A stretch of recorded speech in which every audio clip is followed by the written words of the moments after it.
Oh dear, the lift's not working.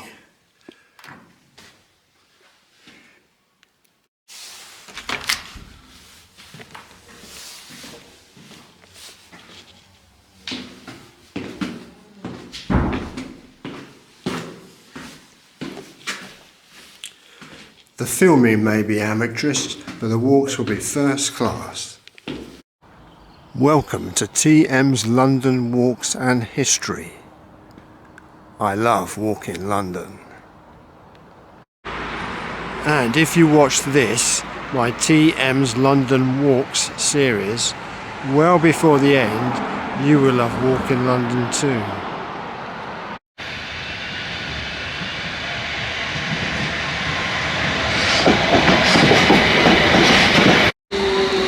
The goal is I aim to film 11 walks in this first series. I was meant to have taken that train.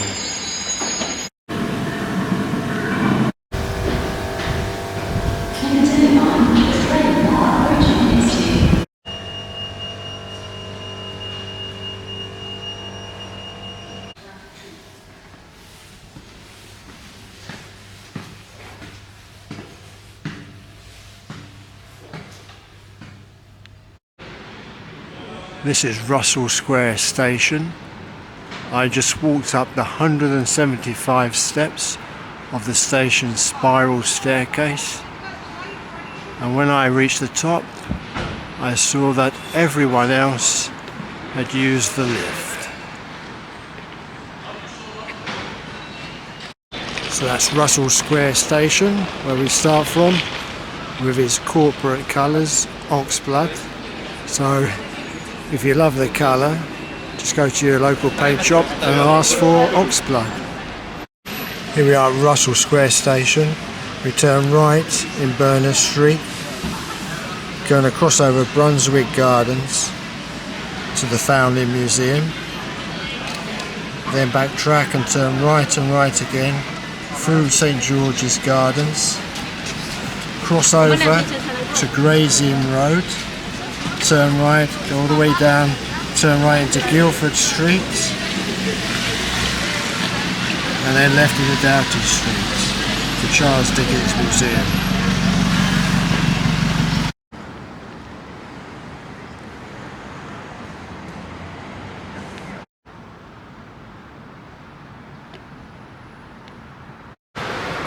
After watching the video, check out in the description below where I will write the directions so you can walk the walk yourselves. We are at the corner of Bernard Street. In the year 1929, J.M. Barrie very generously gave his copyright of Peter Pan to the Great Ormond Street Children's Hospital. That's class.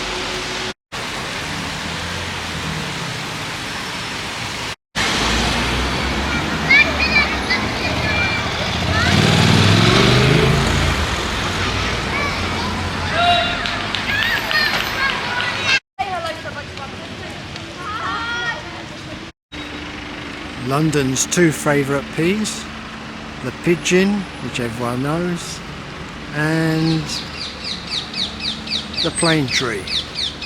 The plane tree reason is that it can clean itself, where other trees die in the city through the pollution of the cars and other pollutions. The plane tree survives.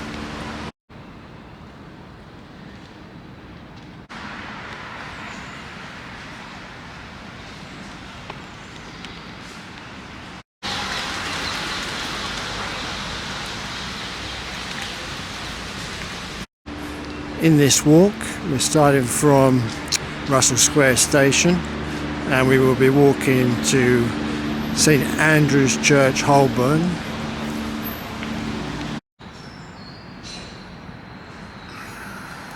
This is a listed building. The door is locked and some windows are smashed. This is no way to treat a listed building. As you can see, this video is not about cinema photography, it's about content.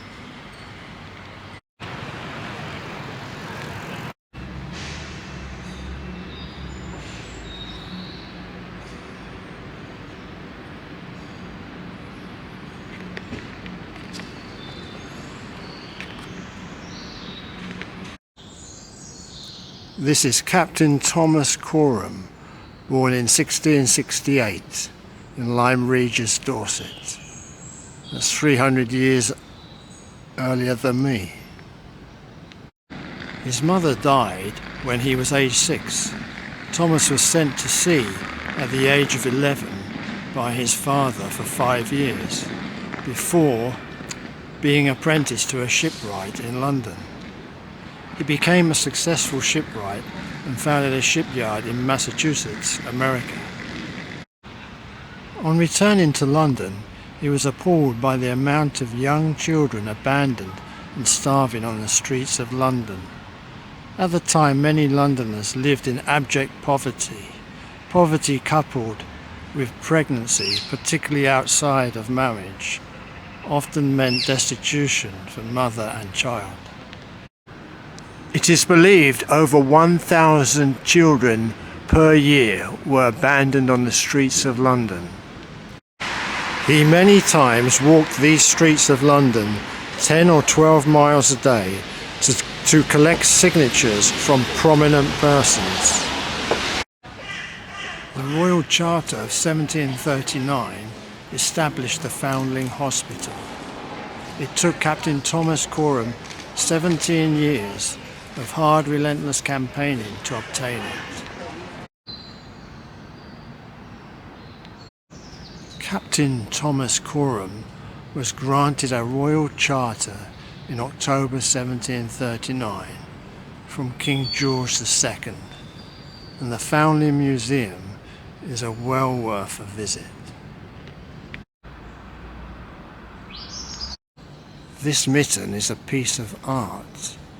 In the first few decades of admissions, parents were instructed to bring a token with their child to act as an identifier. Each child accepted by the hospital was given a new name. If a relative later claimed the child, the tokens helped prove that the claim was genuine. Note, hospital in those days was a place of charitable shelter, not medical care. In his novel, Little Dorrit, Charles Dickens made the character Tatty Coram a foundling.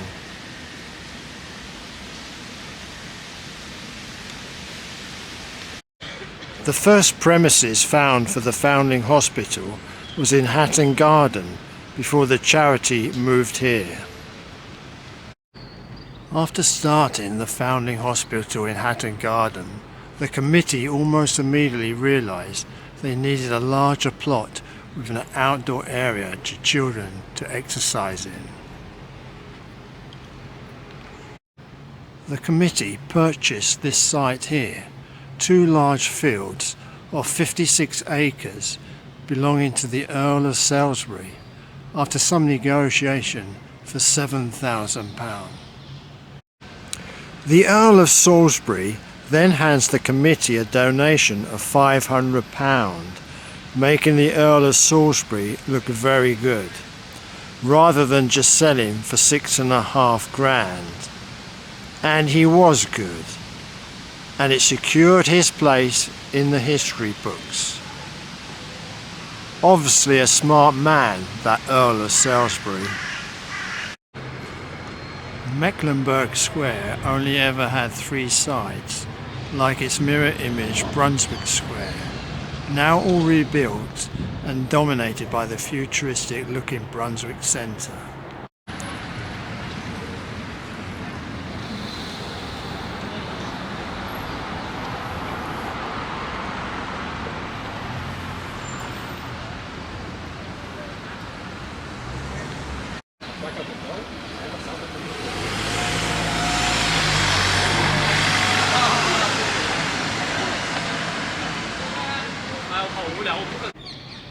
for each looked towards the grounds of the Foundling Hospital in between. Here Thomas Coram's Foundling Hospital buildings were pulled down sometime soon after its last days here in 1926. It seems London University found the Georgian buildings insufficiently important enough for its own use.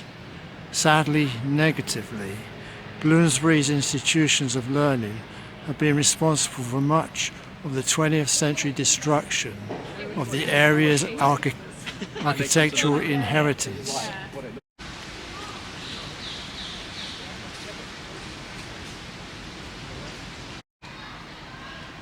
At least the gardens survive after much campaigning for the exclusive enjoyment of children, unaccompanied adults not admitted.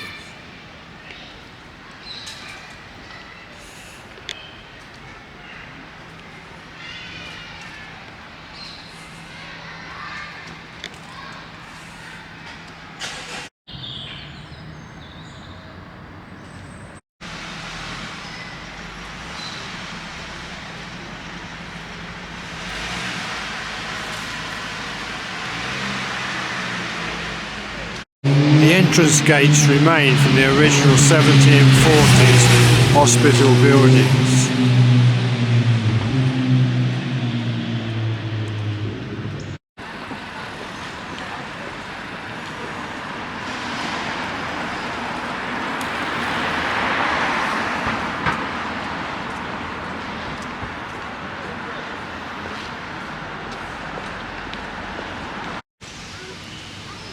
Other original features and items can be seen in the Foundling Museum. Thomas Coram died in 1751, but his work continues today. George Frederick Handel, one of the great composers of the 18th century, supported the hospital through benefit concerts, which raised over £7,000. In 1750, Handel became hospital governor.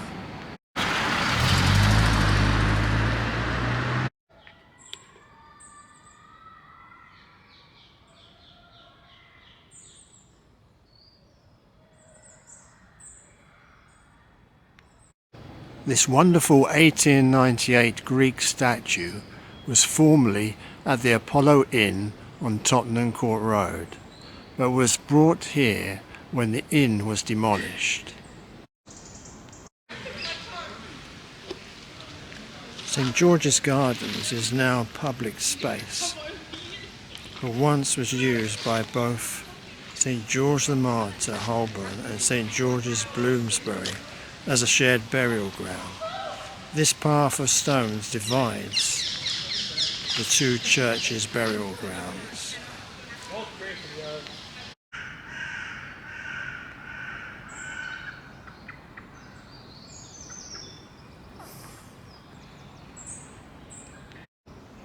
A sarcophagus is a stone coffin displayed above ground, but very often the body is buried underground, and the visible sarcophagus is for display only.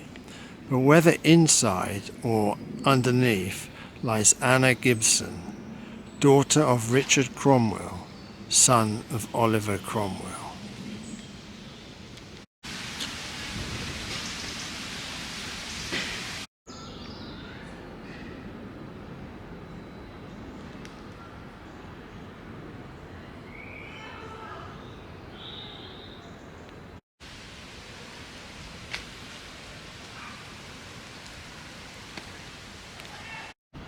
Leaving St. George's Gardens, we are now in Heathcote Street, just before Gray's Inn Road, and this is a boundary marker in the pavement, indicating the east perimeter of the Foundling Hospital.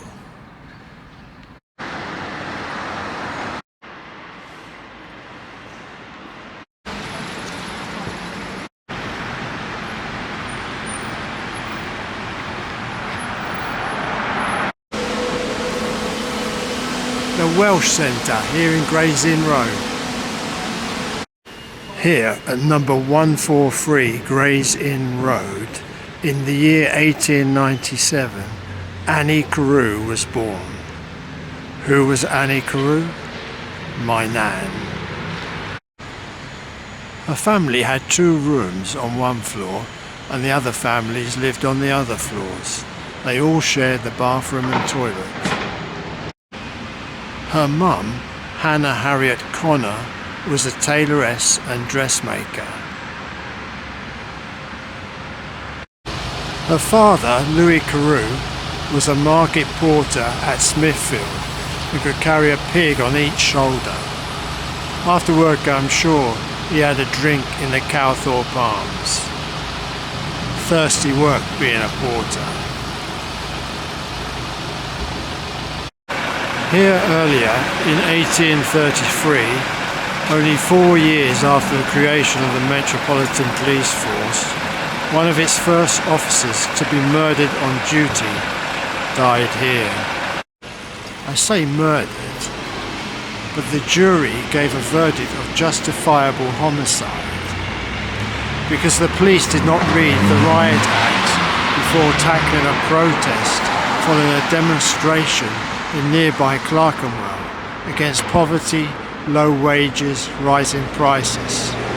Police used heavy-handed tactics, including the baton, to disperse the protest which had been declared illegal by the government. A Times correspondent wrote, I quote, "The police furiously attacked the multitude with their staves, which fell on every person indiscriminately. Even the females did not escape the blows from their batons. Men and boys were lying in every direction, weltering in their blood and calling for mercy." End of quote.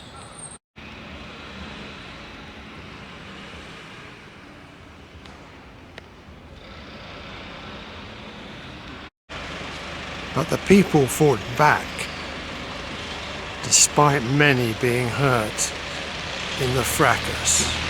3 policemen were stabbed that day, including P.C. Cully, who after being stabbed made his way here.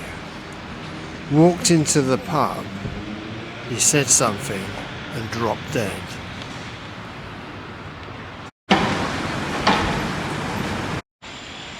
Now we are in Doughty Street, once the home of Charles Dickens, and now the Charles Dickens Museum. The Dickens family lived here from 1837, the year Queen Victoria began her reign, and stayed just 3 years. But in that time, Charles Dickens wrote the Pickwick Papers, Oliver Twist, and Nicholas Nickleby. Well worth a visit.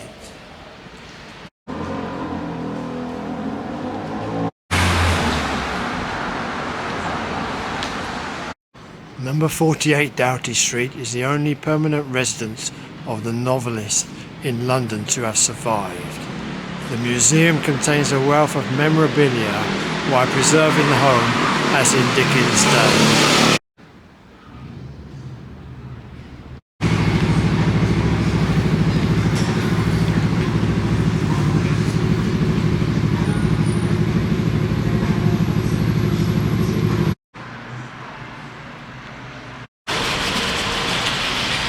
This lady is collecting water in a jug from the conduit, a dam made in one of the tributaries of the Fleet River in 1577 by William Lamb, who also donated 120 pounds for poor women to collect their water in. Good man.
Dr. Charles West, a physician extremely interested in children and their ailments, was walking along Great Ormond Street. Stopped by number 49 and looked opposite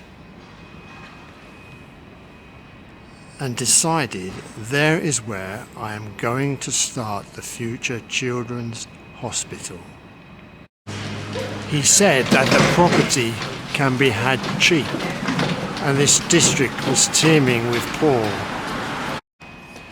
It had been the residence of a great and kindly man, the famous Dr. Richard Mead, court physician to Queen Anne and George I, and it is described by a chronicler of the time as a splendidly fitted mansion with spacious gardens looking out into the fields of St. Pancras. Another notable tenant of the mansion was the Reverend Zachary Macaulay, father of Lord Macaulay and a co-worker with Clarkson and Wilberforce for the abolition of slavery. Dr. Charles West pushed his project for turning the house into a hospital for sick children, with such effect that a provisional committee was formed which held its first recorded meeting on January the 30th, 1850.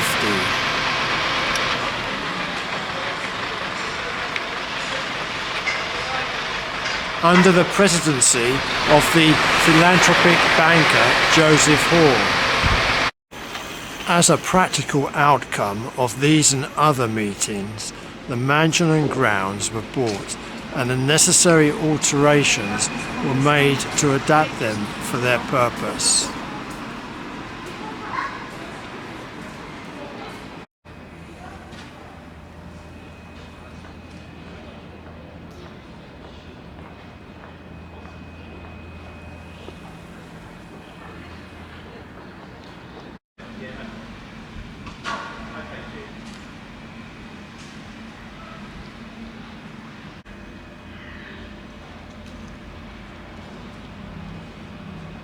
A constitution also was drawn up, which obtains to this day, and in that it was set down that the object of the hospital was threefold.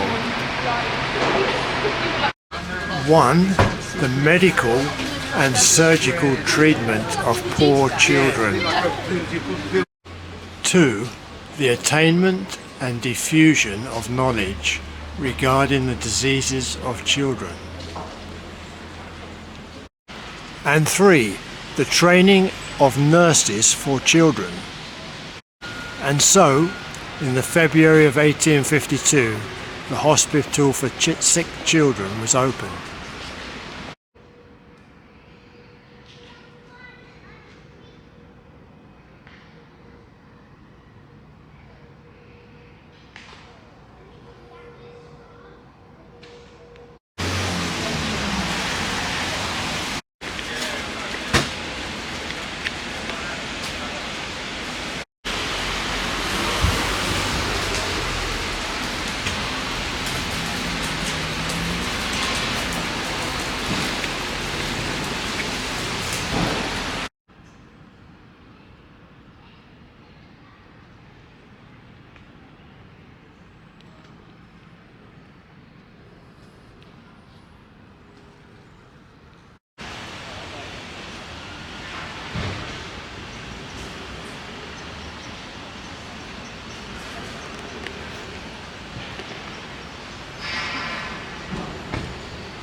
Dombey Street should be Dombey and Son Street.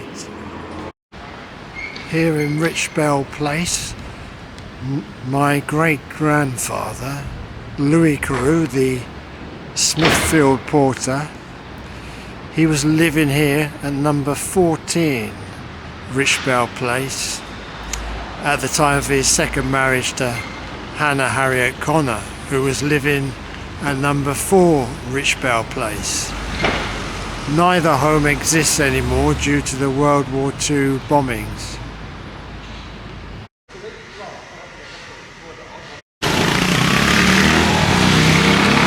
The map's missing. Right outside police station. To Guildford Street, turn right, left into Doughty Street, Charles Dickens Museum. Did a U-turn, left back Guildford Street, left into Lamb's Conduit Street. We did a right at Great Ormond Street, past the Great Ormond Street Hospital to Queen's Square.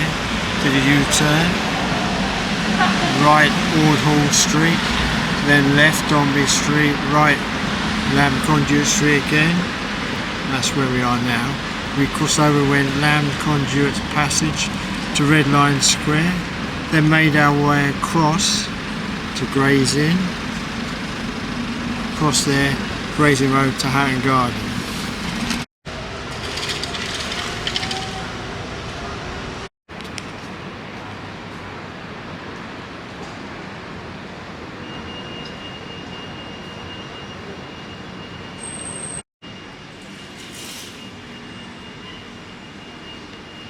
The World War bombings associated in London are mainly associated with the Second World War.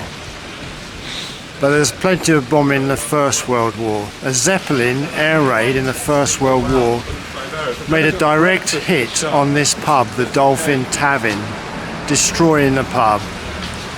But the pub was rebuilt, and the clock which was on the Dolphin Tavern survived the hit and is now hanging on the wall inside the pub.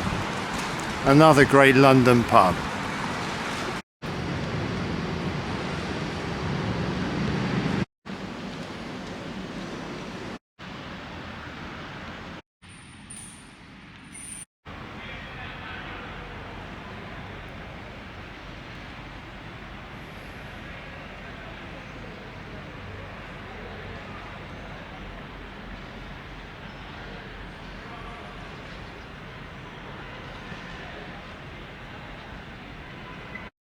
Here at Red Lion Square, named after the Red Lion in Holborn, where the disinterred bodies of Cromwell, Urton and Bradshaw lay the night before the desecration at Tyburn in 1661.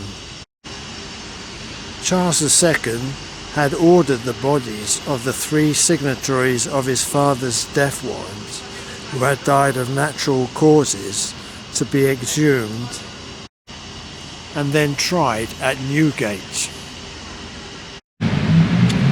Still in their shrouds, the bodies were drawn on sledges to trial, condemned, and dragged to the Red Lion Inn, where the men who had the task of delivering the dead bodies to Tyburn rested for the night. The following morning, the 3 bodies were to be dragged to Tyburn to be beheaded. However, many believe that their bodies never made it to Tyburn. Instead, John Milton the poet, Dr. Nicholas Barbon and Ebenezer Heathcote were rumoured to have bribed the guards to hand over the bodies at the Red Lion Inn, substituting corpses and then burying the 3 parliamentarians in Red Lion Fields, with a rough obelisk to mark the spot. It is said that this statue marks the spot where the obelisk used to be. Red Lion Square was laid out in 1684 by Nicholas Barbon on a 17-acre plot. The lawyers of Grays Inn objected to losing their rural green fields. After being defeated in the courts, the lawyers took to physically stopping the builders from working. Over 100 lawyers came to fight the builders, but led by Nicholas Barbon himself, the workmen won the fight. So Red Square was built.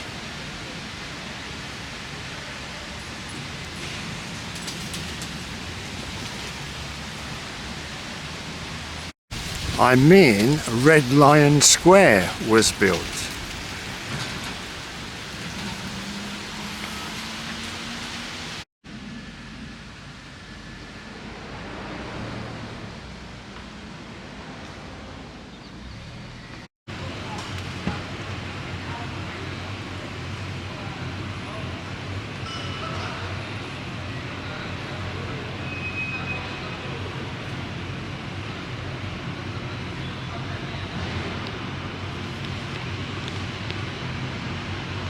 These flats in the corner of Red Lion Square. In the Second World War, this area was bombed very badly, and these were flats specially built after the Second World War.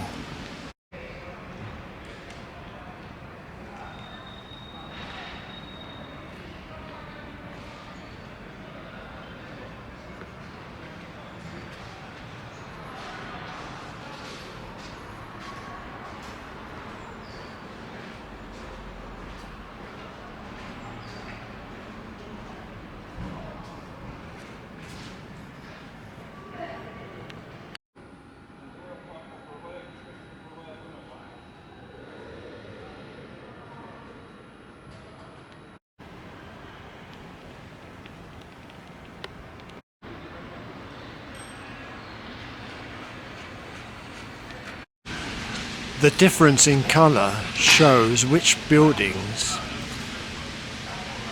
were destroyed in the Second World War. The lighter colour ones were destroyed and rebuilt, where the darker ones survived the bombings. Charles Dickens was a solicitor's clerk here as a young man.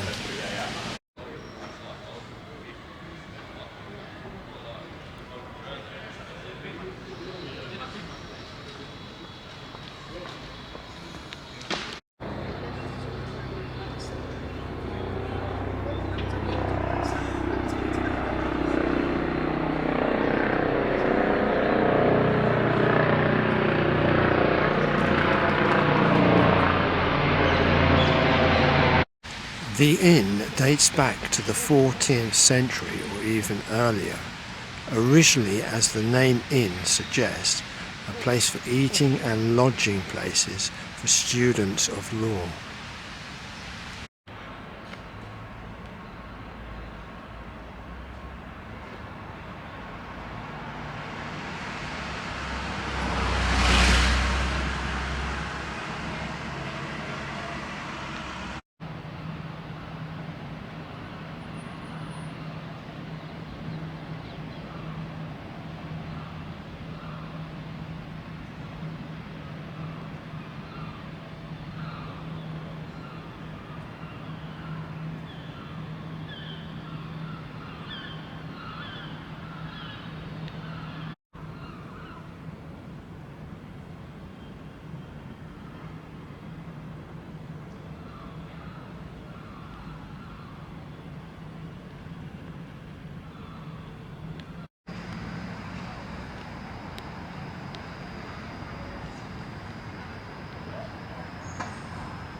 And still, plenty of work is still going on here in the offices called chambers.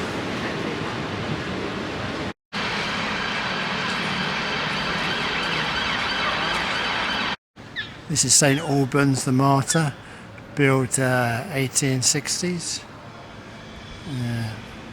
Its priests would go out and spread the gospel for those living in this area, had tough lives. We're now in the near Hatton Garden, which is in between Gray's Inn and Smithfield, now famous for all types of jewellery, wedding rings, watches, bars of gold, but once one of the toughest and worst slums in London.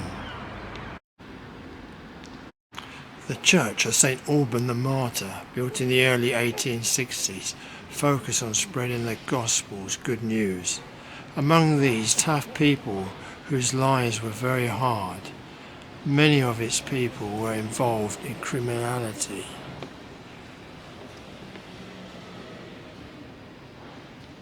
Many lived in lodging houses, decaying and poorly maintained, and would not last the 19th century. Priests visiting their flock could not walk down Saffron Hill alone. If they did, they would be returning home minus their shoes, hat, gloves and coat if they were wearing one. The priests had to be escorted.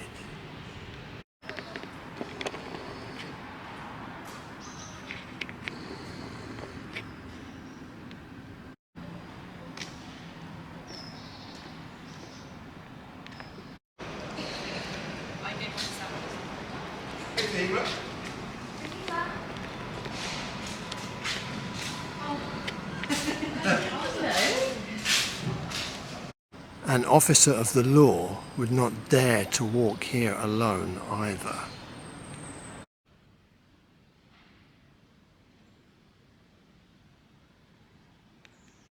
So after crossing Grays Inn, we've crossed Grays Inn Road and then made our way along Baldwin Gardens. Turn right, Leather Lane, left Greville Street, and left into Hatton Garden, where all the jewellery shops are.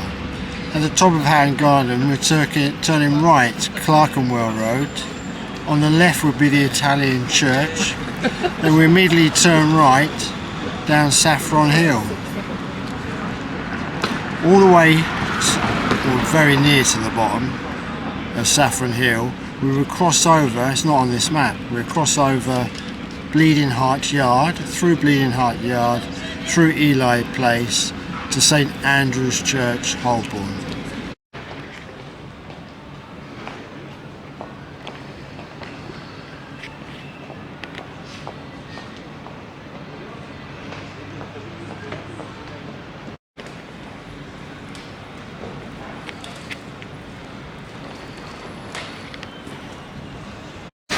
This is Leather Lane, street food market.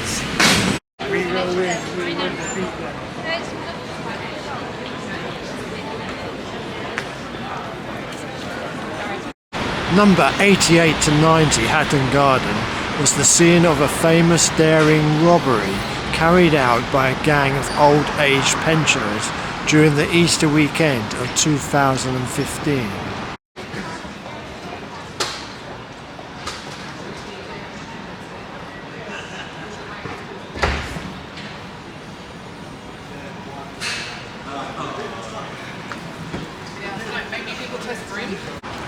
The gang of old men entered the building, leaving no sign of forced entry. They switched off the alarms, switched off the lift at the first floor level, I believe, and abseiled down the lift shaft to the basement. Drilled through a 20-inch thick wall, but found the metal bolted to the other side of the wall too hard to drill through, and so had to abort their mission. With number 88 to 90 Hatton Garden closed for the Easter weekend, they were able to return after buying a stronger drill on the Saturday. They carried out their plan again, and this time walked away with over 14 million of pounds worth of luxury jewellery and the like from the safety deposit boxes, even gold. Well, did they get away with it? No. These old men of 2015 failed to consider modern technology. One of the robbers turned up in his car, parking it in one of the nearby streets, forgetting about the CCTV cameras.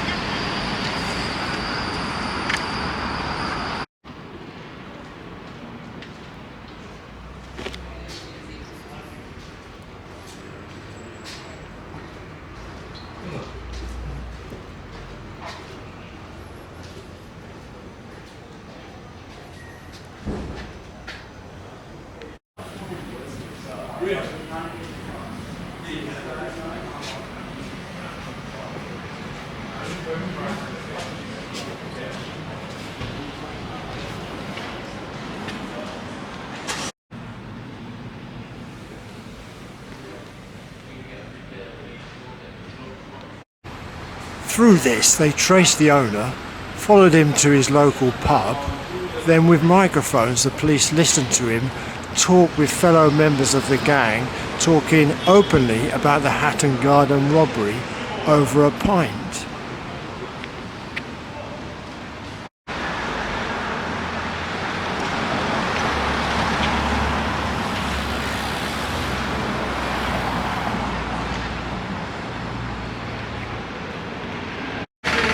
The police seized the gang's mobile phones, which were the same mobile phones that they had used during the robbery, before the robbery and after the robbery. They hadn't bothered to ditch them.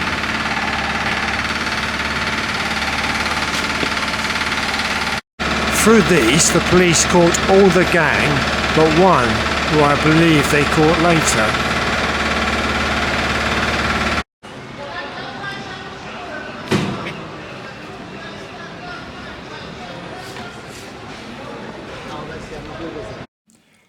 One of the gang's laptop was seized, and found on it was research for the tools used for the robbery.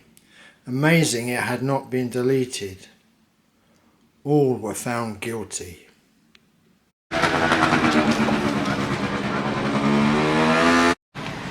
Only about 1/3 of the stolen loot has been found.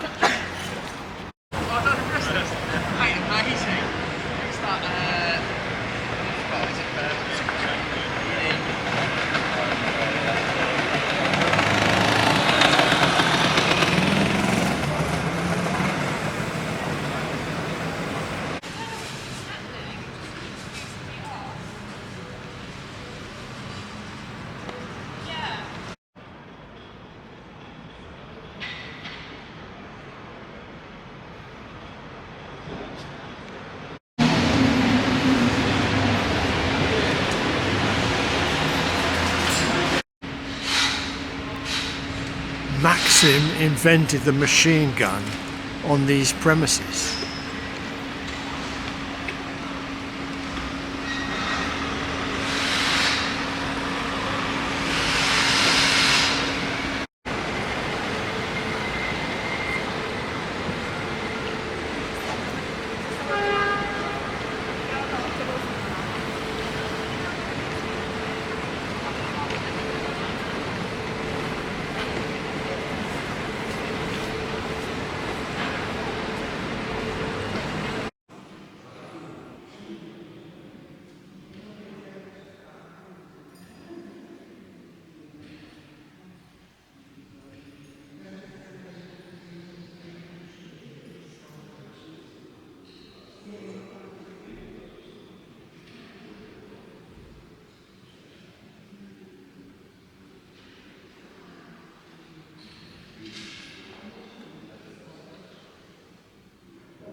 I'm going to read Oliver Twist's entrance into Saffron Hill, led by the Artful Dodger to Fagin's Den.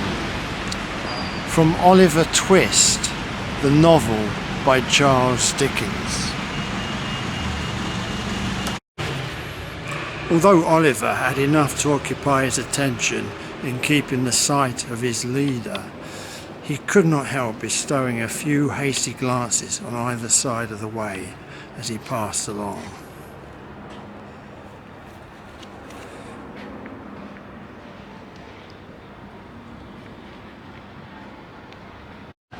The street was very narrow and muddy, and the air was impregnated with filthy odours. A dirtier or more wretched place he had never seen.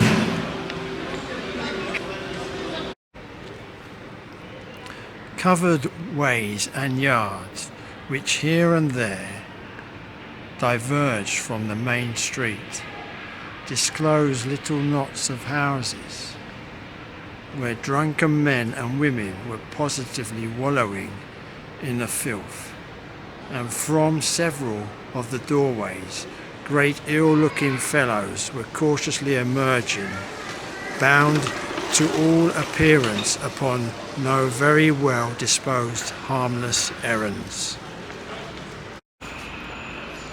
There were a good many small shops, but the only stock in trade appeared to be heaps of children, who, even at that time of night, were crawling in and out at the doors, or screaming from inside.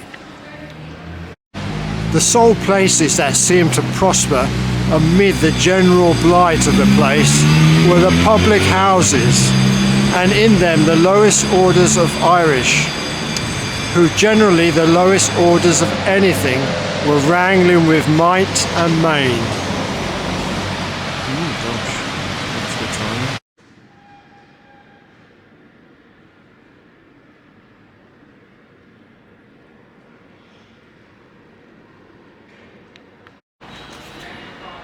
Oliver was just considering whether he hadn't better run away when they reached the bottom of the hill.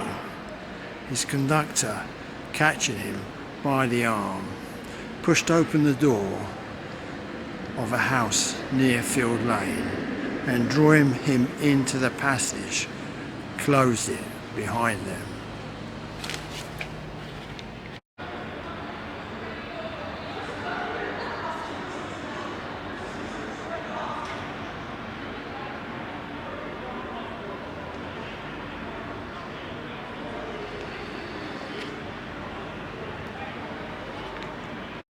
Saffron Hill gets its name from the saffron plant, which flower gives off a smell which overshadows that wretched, horrible smell of the ditch going into the River Fleet, which ran along here, where people used to throw in the ditch all their waste, and I mean all of their waste.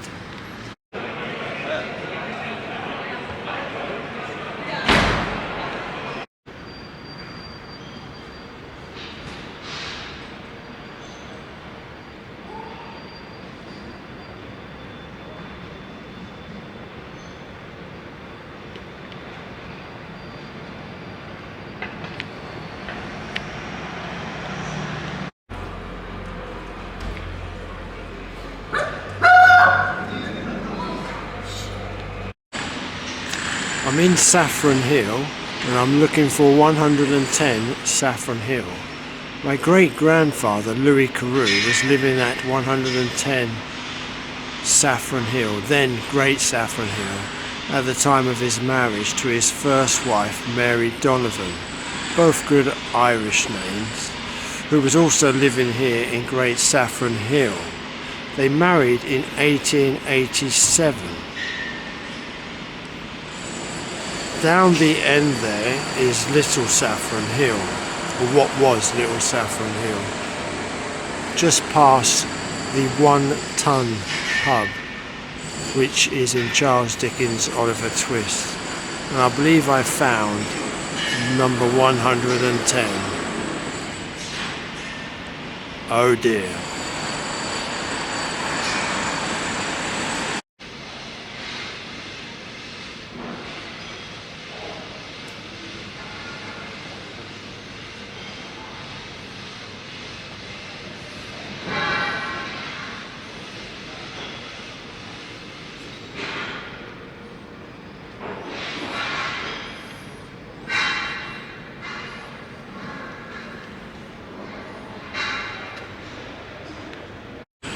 After their marriage in 1887, sadly Mary Donovan died soon afterwards. Louis Carew was also living here in the census 1881 as a lodger, but moved to Richbell Place prior to his second marriage in 1894.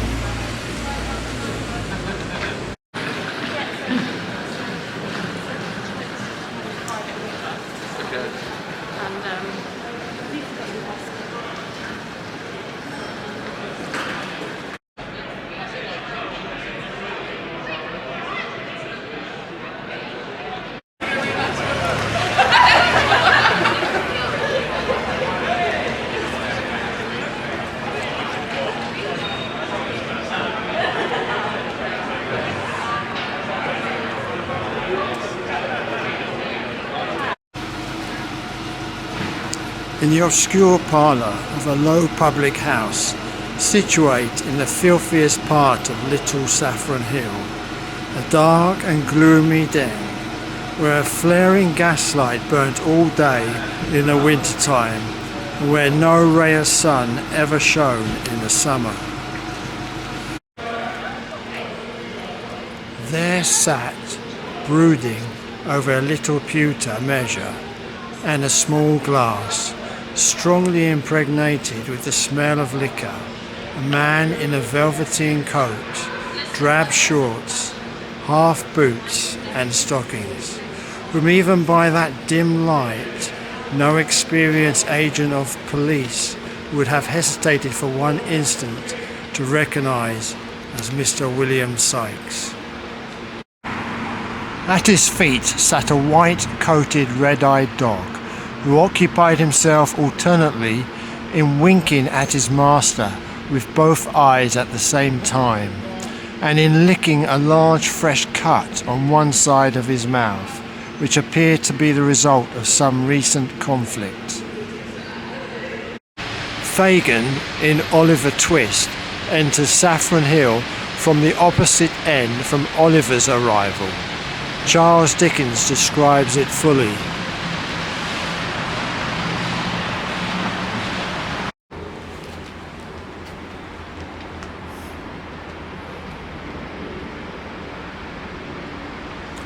Near to the spot on which Snow Hill and Holborn Hill meet, there opens upon the right hand, as you come out of the city, a narrow and dismal alley leading to Saffron Hill.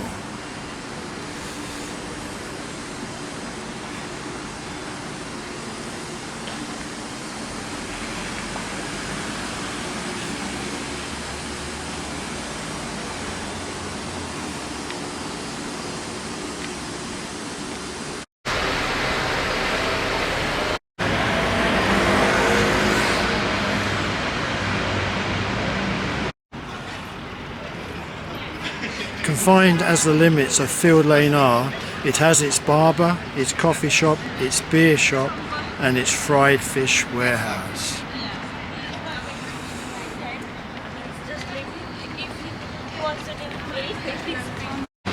Here the clothesman, the shoe vamper and the rag merchant display their goods as sign boards to the petty thief, and stores of old iron and bones, and heaps of mildewy fragments of woolen stuff and linen rust and rot in the grimy cellars.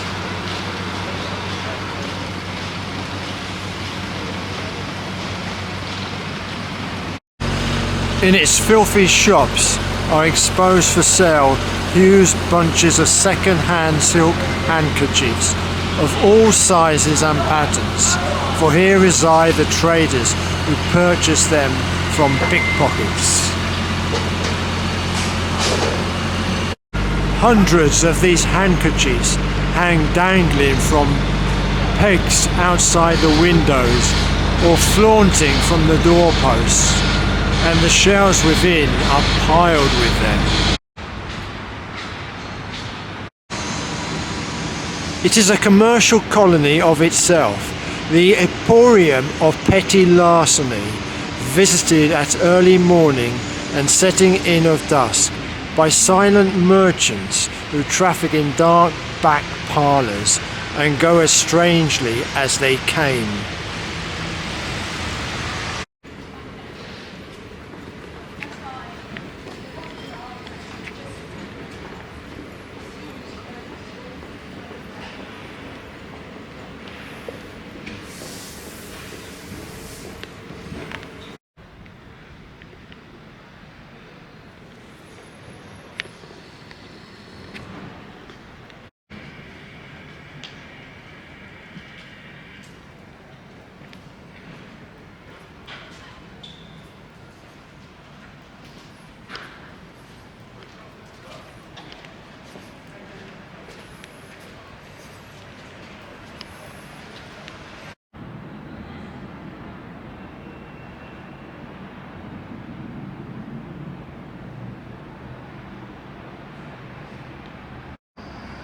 here in St. Etheldreda's Church in the year 1887, my great-grandfather Louis Carew married Mary Donovan.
Ely Place still has a beadle to protect the place.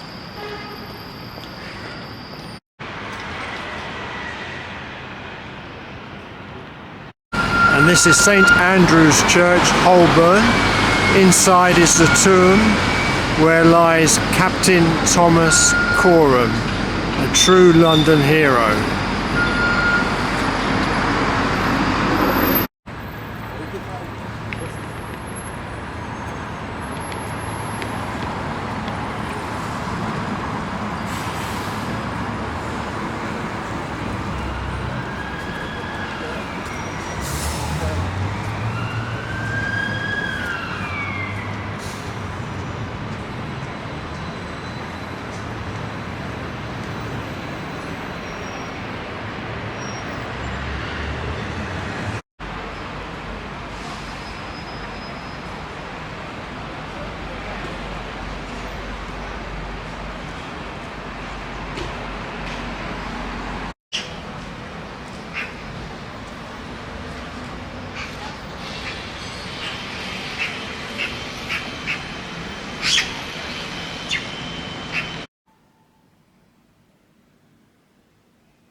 Well, the walk is over. I said at the very beginning that my aim is to film 11 walks.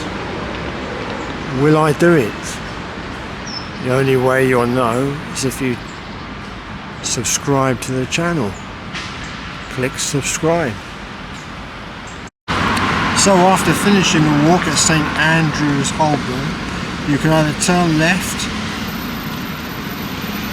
and you will find Chancery Lane station, or from the church crossover, turning right and then left along Farringdon Road, and on the right you'll see Farringdon station.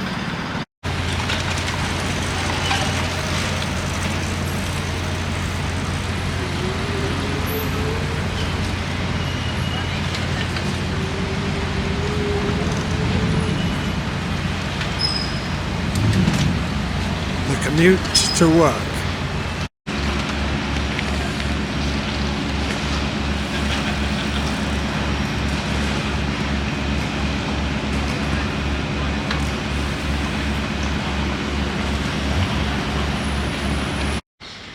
want you to put away your Oyster cards and learn how to walk London yourselves.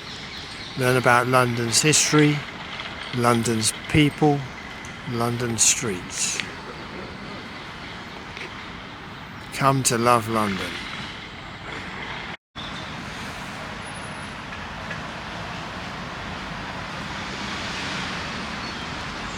I also love London's trees.